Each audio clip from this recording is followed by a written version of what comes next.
Hey everybody, I don't know about you, but as you've watched out over the world, the war in Russia and Ukraine is not just isolated to Eastern Europe. It's spread all over the world, and you can see it in market instabilities. You can see it here. People who do not think that that war is affecting you, all you got to do is look at gas prices. You look at your food prices. You see the global change that has happened. But you know something that's also affected investments as well. And I've said all along, Legacy Precious Metals is your navigator. They're the ones that see you through to get to the next level. The good news about this is, even with market volatility, market instability, you've got options. And gold prices are rising as investors turn to gold. And gold presents a hedge against this inflation and that protects you against the weakening dollar, which we are seeing. Legacy Precious Metals is the only company I trust to deal with gold and silver and the other precious metals. You need this investment. You need this as part of your portfolio to keep you buffered from what we're seeing in the world, war and volatility in the market. This is where you need to be. Call Legacy Precious Metals today. Be proactive about this. Get on board with it. Call them at 866 528 1903, 866 528 1903, or you can download their free investor's guide at legacypminvestments.com. Legacypminvestments.com, your navigator in a volatile world of investments. Do you want to listen to a podcast? By who? Georgia GOP Congressman Doug Collins. How is it? The greatest thing I have ever heard in my whole life. I could not believe my ears. In this house, wherever the rules are disregarded, chaos and mob rule. It has been said today, where is bravery? I'll tell you where bravery is found and courage is found. It's found in this minority who has lived through the last year of nothing but rules being broken, people being put down, questions not being answered, and this majority say, be damned with anything else. We're going to impeach and do whatever we want to do. Why? Because we won an election. I guarantee you, one day you'll be back in the minority and it ain't gonna be that fun. Hey everybody, it's Doug Collins. Welcome to the Doug Collins Podcast. I want to go over some things that are just hitting some highlights. Again, talking about the headlines that really are not the headlines, and they're just the difference in what we're seeing in the world right now, especially on some the current events. I'm going to talk about a few things I wanted just to share with that really, when you start to look at them, you really start to wonder why. You know, why is it that we're dealing with these issues in the way that we're dealing with them? And really some things that are problematic. I want to start off with the first one that really caught my attention. And this one is really sort of funny. Joe Biden and the Biden administration has blamed everybody for every bit of problems that they've had. It doesn't matter what it is. If you have a problem with the Biden administration, it's not their fault. It's somebody else's fault. It's somebody else has done something, and they have made a really a cottage industry, if you would, of blaming other people for the problems that they have. I mean, if you look at it in the problems that that you can look at, I haven't seen yet where they took a responsibility for something they've done. And now the headline is out, and we're highlighting it here on the podcast because I couldn't resist this. Joe Biden is now upset with his own staff and with others for walking back his missteps and for his low approval ratings and poll numbers, which, by the way, now are lower than Donald Trump's. Yes, you heard that. Joe Biden's approval ratings and negative ratings are lower than Donald Trump's, and that's just irritating him. It's getting under his skin. He can't take it. He's not happy about it, and so he's sort of lashed out at everybody around him. I mean, remember, let's go back in time for just a little bit. This was the Biden administration that said, we're going to be the adults in the room. You know, get rid of the Donald Trump. He's the bad man. He's the one that's took us down the wrong path. He's the one that's ruined our relationships around the world. He's the one that has made our country, problematic. And we have all these problems and everybody's against everybody. And so in a campaign of leadership, if you would, Joe Biden stays in the basement. And that's the way he runs the campaign, promising this adult leadership as we get into the room.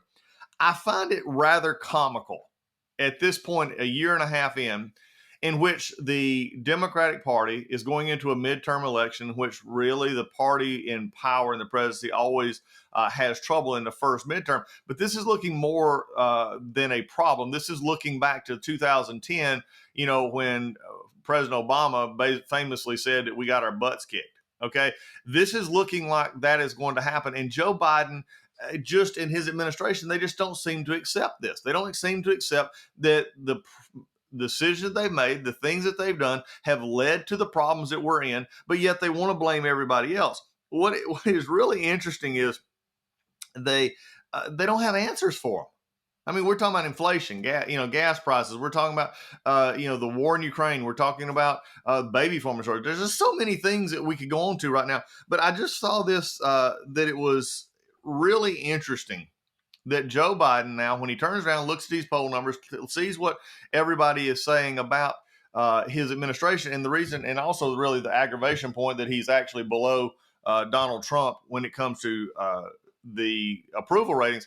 He is now looking around and blaming his staff. Now, look, the staff at the White House, I would not want this job, especially communication director. Now, believe me, I am no fan of Jen Psaki and the circle back and just the basically gaslighting of most of the answers that she would give, especially when it had to do with anything negative with what the administration was doing.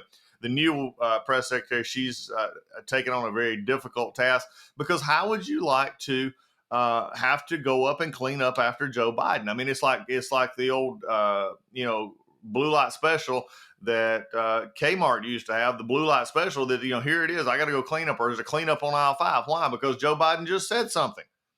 And we've seen this over and over again, and it's causing, again, their poll numbers to tank. Their poll numbers are nowhere where they would want them to be. In fact, there's a reason for that, and it's mainly has anything to do with the staff and their spin of this and the political aspect of it. It's just that they've had bad decisions as they went along through here. So just as a fun exercise this morning, as we talk about it, or maybe as you're getting your podcast, you're up and going, maybe you listen to it early with your cup of coffee. Remember, you download this, share it with friends. This is why we get it out to you early, so you can start your day with some of the best information out there that on what's going on. We're going to go through some of these famous missteps, these misquotes that Joe Biden now seems to blame on everybody else that are actually his to own. And we've talked leadership on this podcast. We've talked a lot of things, but we've got to spend some time on understanding this. The interesting one right now, let's go back. Joe Biden and his administration want you to believe that the inflation problem, the gas problem, the gas prices problem, which, by the way, all reports are that Ron Klain, the chief of staff, others are just obsessed with the gas prices, because they understand that gas prices are something that everybody can see very easily, very quickly. All they have to do is look, driving down the road, or even if they're in a bus or anywhere else, they can see that the gas prices are prominently displayed on the street corners, on the signs at gas stations. You can tell that in the over the last year and a half, that gas prices a little bit further than that have went up almost $2 or more a gallon. Gas is at its highest price it's ever been on a daily average. And the administration has frankly exacerbated the problem. They've not helped the problem. They've not done anything to fix the problem. And yet they still want to blame everybody else. And so let's just put this in perspective for a moment. When Joe Biden took office, gas prices were in the twos. Had been lower, but they were in the twos, $2 range to a high $2 range, depending on where you were. Inflation was not in any way growing at that point as a flat level, as it had been for many, many years. This was the economy that was coming back out of the pandemic, starting its first recesses out of the pandemic of 2020 into 2021. Remember, he took office in January of 21. People were opening back up. There was more of a resistance to mandates. We had more mandates and more masks and everything coming into his administration, because he was just basically full focused, hell bent on making sure that mandates and masks and all of these things were the proper symbols of your understanding of the pandemic.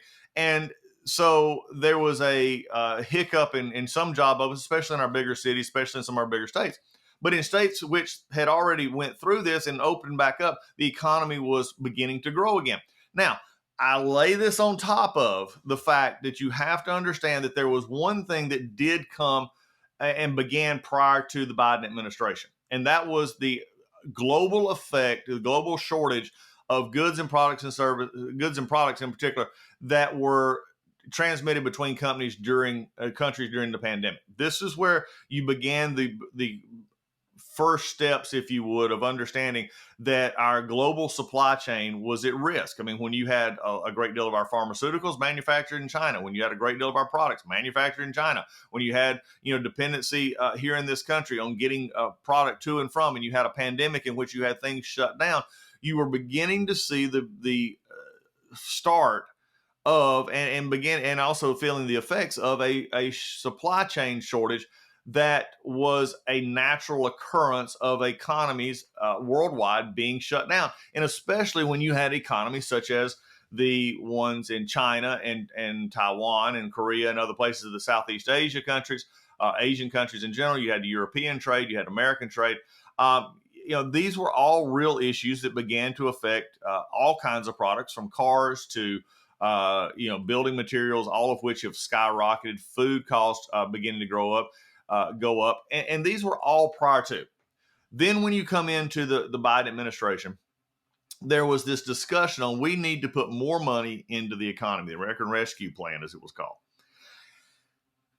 Several leading liberal economists said, Mr. President, don't do this. This is not the right way to do it. There's other ways we can do this, but you're going to have a problem if you do this with, hear it clearly here, inflation. You're going to have a problem with inflation. You've got a supply chain issue in which you have the supplies are limited. You have the demand that is high. You have people with disposable incomes. People are starting to buy.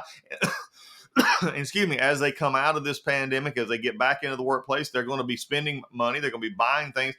And this is going to cause a problem in the economic chain.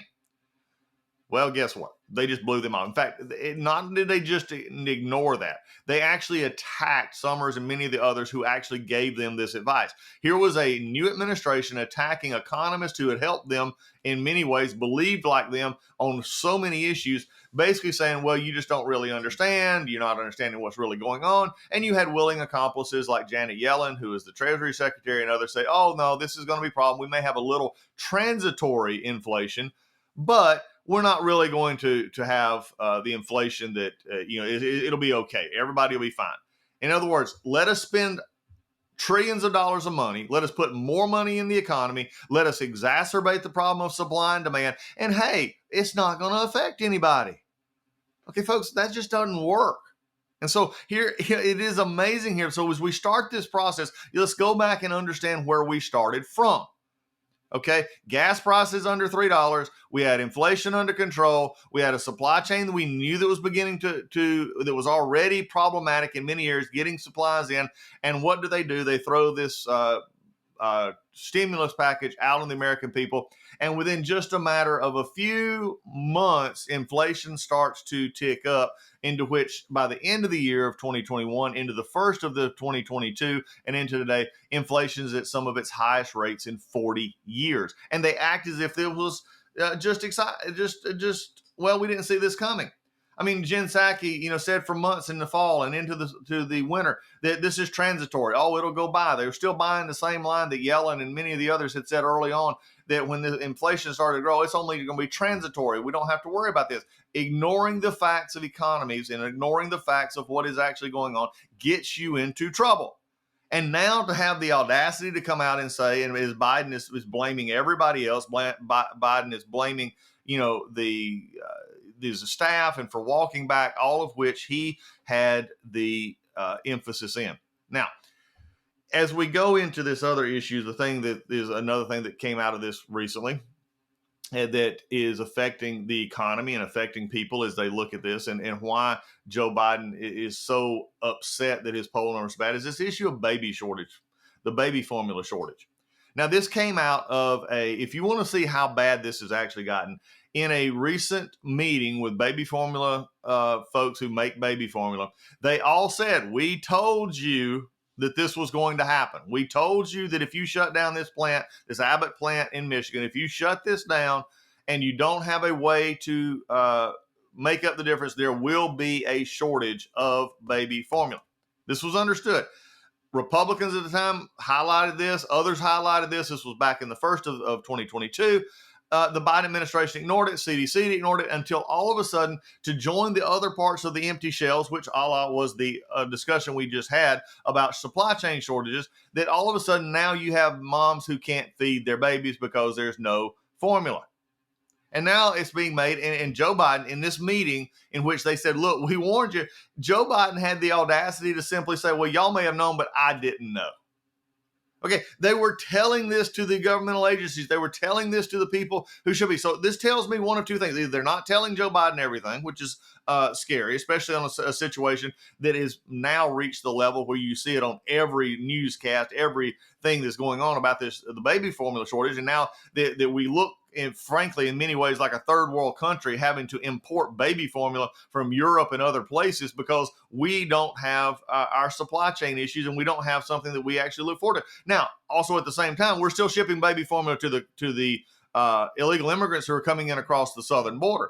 This is something that we have to address as it goes forward, but they're just ignoring it. So instead of actually saying we're going to fix something, again, it's the blame game going forward.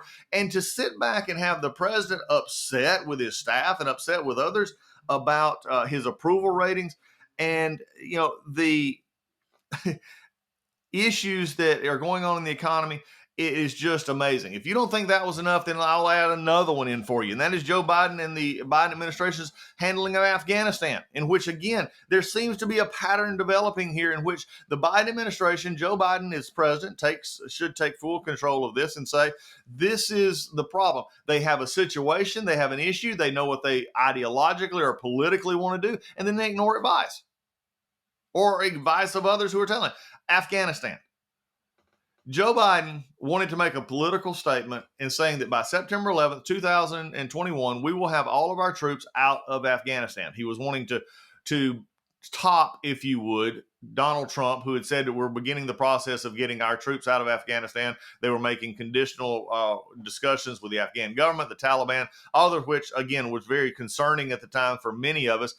But Joe Biden takes it a step further. He said, well, if you really think you want to get out and you couldn't get out, I'm going to show you that I can get out. I'm going to set September 11th, 2021 as the date, 20 years after 9/11, 2001.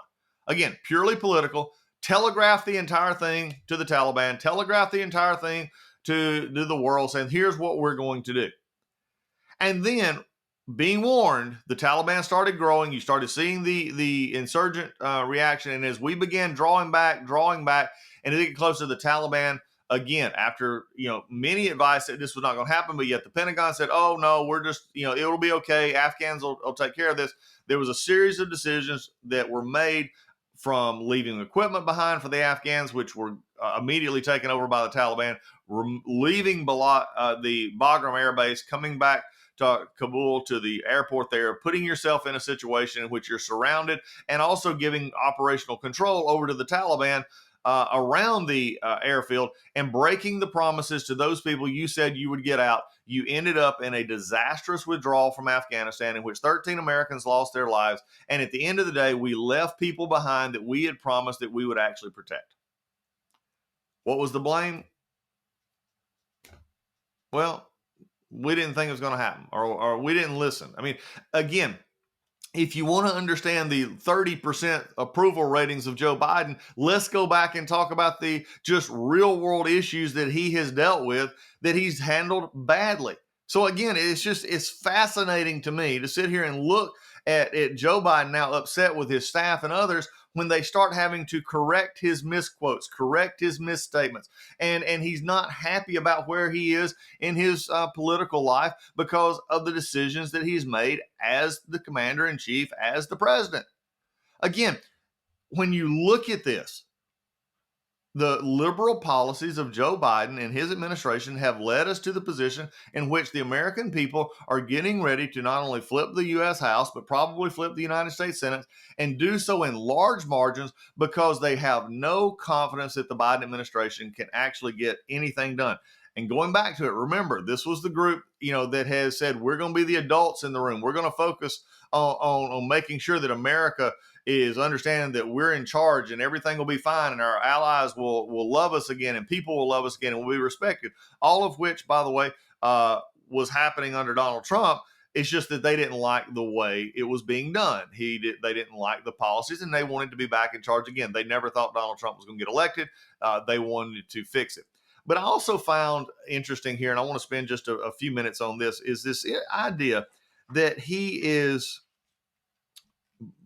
puzzled, baffled, and then very frustrated with his staff when they walk back his misquotes.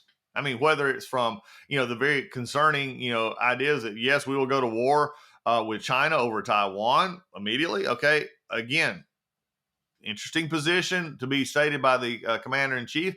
Again, was walked back by his administration that will honor and will work with our friends in Taiwan, this coming about. But I want to just go back over some things that just in the last little bit, if as I laid out the problems and why we got where we are, there's some other things that when you continually lie to the American people, when you continually give mistruths, when you continually misspeak, when you continually do this, people lose confidence in your ability to govern. And that was the thing that Joe Biden ran on, that is, I'm going to be a leader that can govern. I know how to get things done. And I will be, as it said, the adult in the room. Let's go back over some things that are being said right now. Right now, they're claiming credit for 8 million new jobs. 8 million new jobs that have been created since Joe Biden came into office. And claiming that it was his stimulus, his plans that got that.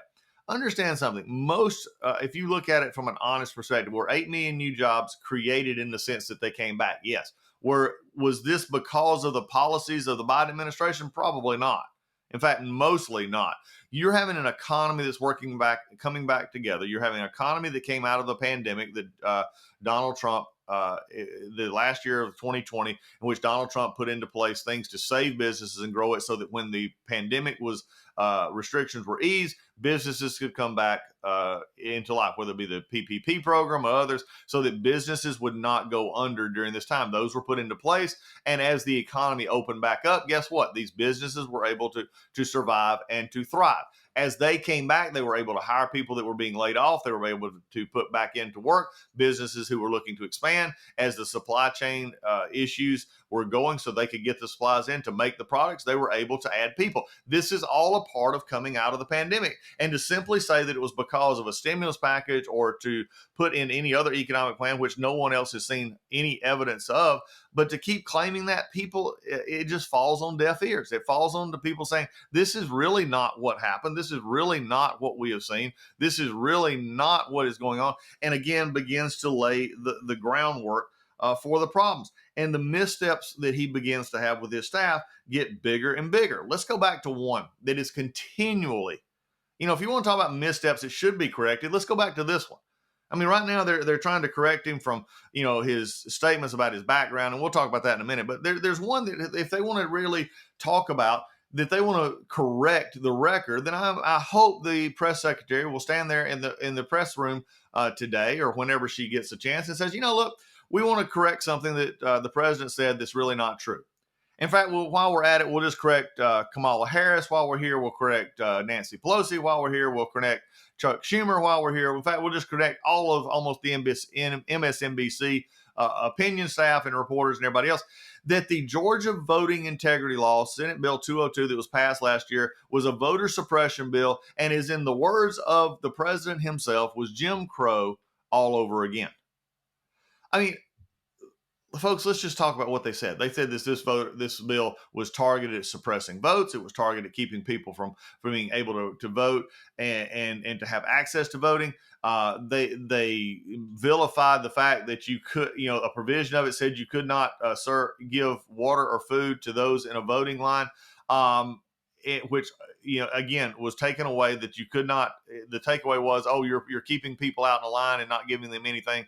Was not true, because what was happening in the state of Georgia, let's get the at least background behind that, was you had partisan political groups giving out stuff to people in line when you're not supposed to be campaigning within 150 feet of that line. And that was what was happening. That is now put off. Now, does that mean that water can't be provided for those in lines? No. Number one, if you need water and you think the line may be long, you can always take it yourself. Number two, there can be a cooler set up that you can pick up a bottle of water on your own. You don't have to have it handed out to you. If you wanted to bring food or need a candy bar in line, you can do that too. You just can't use that opportunity to maybe make a last minute impression on someone on a political persuasive side with by a shirt that you're wearing or anything else that is going to give influence to the election that the person is about to vote in. Now, they also went back and talked about it being restrictive and gave less opportunity for people to vote. We actually codified in Georgia. Georgia actually codified the drop boxes, which so many people don't like, and said now codified. Before in the 2020 election, those were just emergency provisions put in under restrictions without the legislator's approval. They did it anyway. There was supposed to be a chain of custody. There was supposed to be all these protections put in place. But if you just simply go back and look, no matter what your feelings about the 2020 November election were, go back and look, and these things were not in most of the instances. The chain of custody was not followed. The evidence box, the videos were not followed. Nothing was followed as it should have been for the most part. With a lot of these drop boxes that were just set out for people to go put their ballots in. What they've done now is they've codified them. They put them inside the early voting facility so that it is open between the times that our actual voting is available, and you can drop it in at any time. They actually expanded weekend early voting so that you can have more time to vote. They also said that there had to be set hours, expanded hours during the week. You gave you more time to early vote in person. Now, again, at what part of if you're listening to this podcast right now and you think, oh, wait, let me understand this. I was told that this is keeping people from voting and not letting people vote. Then you've just been lied to completely. And I think this is one of the things that we've got to deal with here. In the Biden administration now upset about the misspeaks, then my question is why don't you actually go back and correct the true misspeaks of the Biden administration, especially when it comes to election integrity in Georgia and what was done in SB 202. Furthermore, if you wanted to at least keep up the charade for a little while, you could at least say up until the 2 weeks ago when Georgia actually voted, you could say, well, it's going to affect people voting. They're not going to turn out. And the actual reality was the opposite. Some of the heaviest voting that we have seen in our state ever occurred in the primaries just a little bit ago. So all of this concern, all of this worry about, 2000, the Senate Bill 202 and the 2020 election and everything else. Again, my question is if Joe Biden, if you're so upset about your staff walking back these misquotes, why don't you actually start with the real misquotes?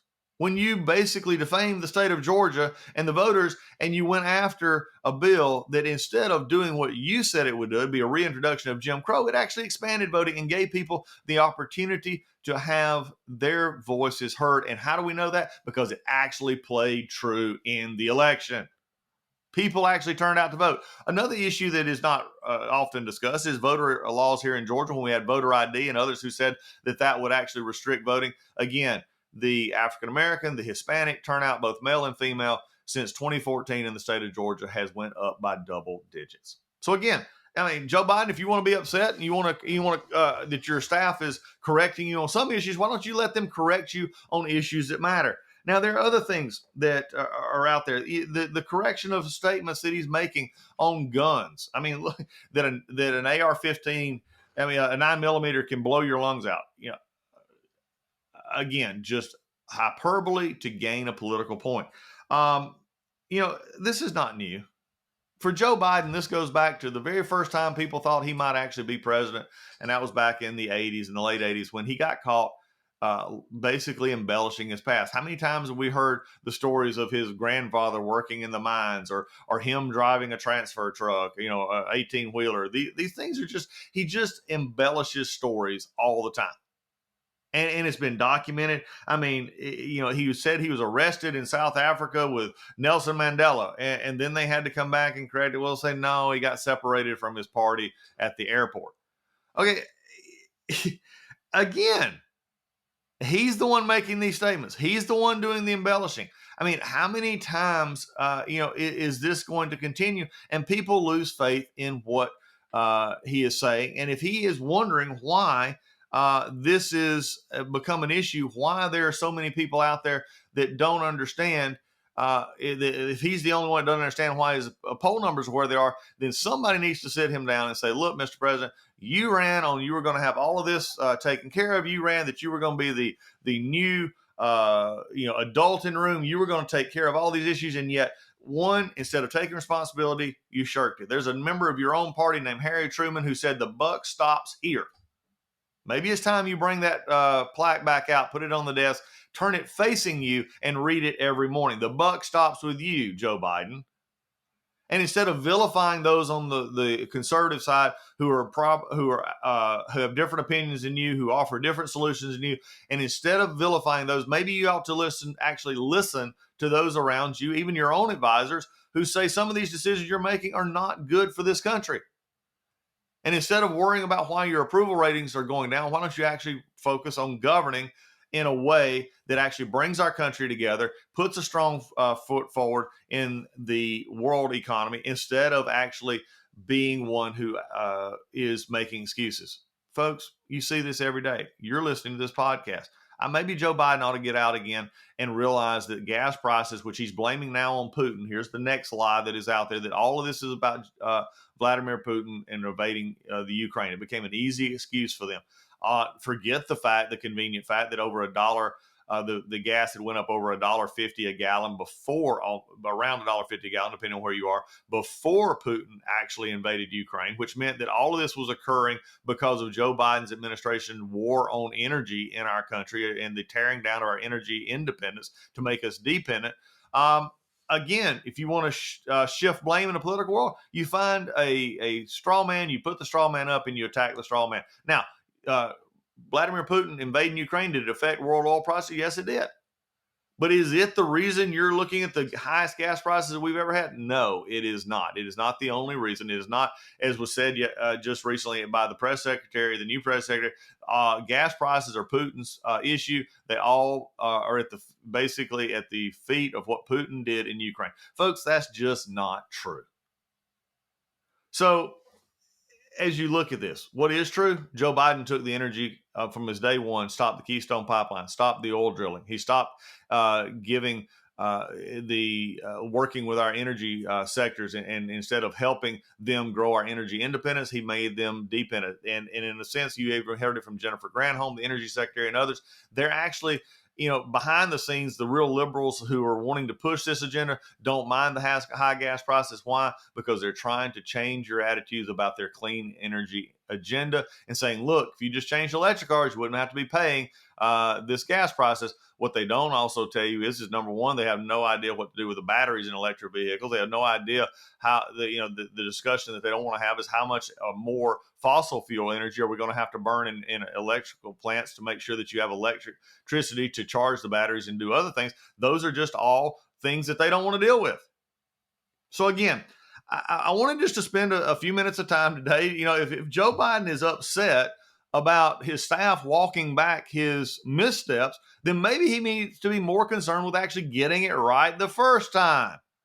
Instead of just speaking from the cuff with the swagger of his aviator glasses and saying, I'll just say whatever I want. Maybe I understand it. Maybe I don't. Nobody's going to fact check me. Even the media, liberal media, is now fact checking you, President Biden, and they're finding that you continually misstate the facts that you're talking about. Or we find out, as we did with the baby formula, that you just didn't know. Folks, we deserve better. They promised better. They're not delivering better. So you know what's going to happen? The November election that is going to come, and Republicans should take back the House, should take back the Senate. The American people have already shown it in Virginia and other places that they're tired of the already, in less than a year and a half, of the Joe Biden administration saying, here's the ideological agenda we're going to push, and we're going to say everything else is wrong, and we're going to do what we want to do. Come November, I think Joe Biden's poll numbers will reflect the electoral votes that are going to come, and you're going to see that when you look at the reality Joe Biden and you look at the reality Democrats, this is not anything you can blame on Putin, all of it on Putin. You can't blame it all on Donald Trump. At some point, somebody in the administration is going to have to say, as Janet Yellen just recently did, I made a mistake. Folks, that's what real leadership looks like. And if we understand that, then we can move forward. Good to have you on the Doug Collins Podcast. Look forward to the next episode. Hey, everybody. I just want to talk about sleep. You know why I want to talk about sleep? It's because I just got out from underneath my MyPillow bed sheets and my pillow that I keep under my head every night, because I like to sleep on my side. I like to sleep on my back. I like to sleep, I move at night, and MyPillow is just the best thing that goes under my head. It keeps me getting restful sleep. The sheets are amazing. It's just what you need. Everybody understands you need 7 hours of sleep. Why not sleep in some of the best products out there? And Mike and the folks at MyPillow are great folks to do this with. And you can go to mypillow.com, or you can call them at 800-564-8475. Use code word Collins, Collins. You won't want to miss this. If you have not got these Giza bed sheets, you need them. They're amazing. They're soft. They don't wear out. You need those to get that sleep against your body at night and provide that cooling, just soothing nature that lets you get the most sleep.